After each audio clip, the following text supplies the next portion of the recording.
Picture this, an early morning at the rim of the Grand Canyon. The sun is just beginning to peek over the horizon, painting the canyon walls in hues of orange, pink, and gold. It's a breathtaking sight, one that draws millions of visitors each year to witness the majesty of nature. That crisp air, so clean and invigorating, fills your lungs. You can almost taste the freshness of the wilderness. The iconic Grand Canyon Lodge perched right on the edge, a testament to human ingenuity blending seamlessly with the natural landscape. It stands as a welcoming beacon, offering warmth and shelter against the vast backdrop of the canyon, and the world just feels still. A profound sense of peace washes over you, a reminder of the Earth's enduring power and beauty. It's a moment of reflection, a chance to escape the hustle and bustle of everyday life and connect with something truly timeless. But today, everything's changed. The serenity is shattered, the peace disrupted. A raging wildfire tore through this historic place, an uncontrollable force of nature leaving a trail of destruction in its wake. The flames danced menacingly, casting an eerie glow against the morning sky, swallowing not just trees and cabins, but memories and history. The fire seemed to have a voracious appetite, consuming everything in its path with relentless fury. But the very heart of the park, the Grand Canyon Lodge, a beloved landmark, reduced to ashes in a matter of hours. Built back in the 1920s, with meticulous craftsmanship and a vision to create a haven for travelers, this wasn't just some hotel. It was more than just a place to stay. It was a living piece of American history, a cultural icon that stood as a symbol of the nation's pioneering spirit and architectural prowess, where generations came for incredible views and memories that stuck for a lifetime. Families gathered, couples celebrated, and solo travelers found solace in its majestic presence. The fire hit fast. It spread with alarming speed, catching everyone off guard. Dry brush, relentless winds, a dangerous combination that fueled the flames and propelled them forward. Firefighters did what they could, battling tirelessly against the inferno, but the flames moved quicker than anyone expected. The fire seemed to have a mind of its own, defying all attempts at containment. Dozens of buildings gone, structures that had stood for decades, now reduced to rubble, just charred timber and memories in the smoke.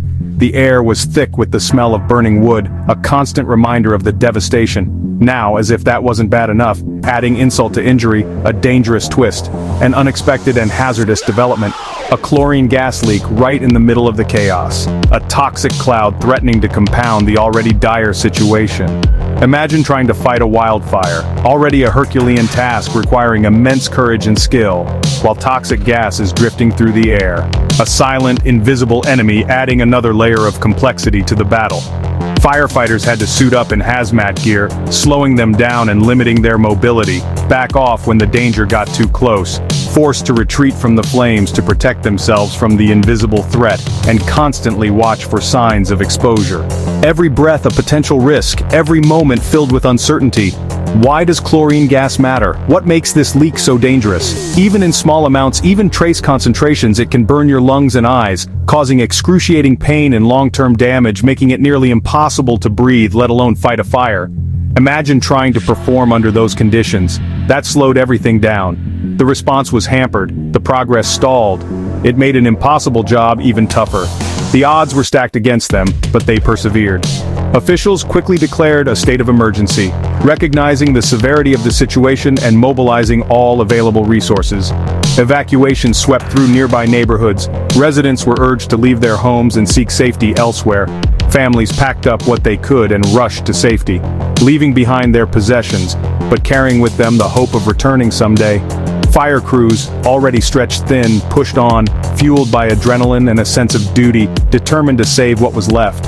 Fighting to protect homes, businesses, and the natural beauty of the Grand Canyon. Thousands of lives uprooted in a single night, displaced and uncertain but not defeated. Historic treasures gone in hours, irreplaceable artifacts and landmarks lost forever. It's a gut punch for anyone who loves the Grand Canyon. A deep sense of loss and sadness felt by all who have been touched by its grandeur. But here's the thing about disasters. They bring people together. They reveal the resilience of the human spirit and the power of collective action. Firefighters are regrouping, reassessing the situation, and planning their next move. Communities are reaching out to help, offering support, shelter, and supplies to those in need.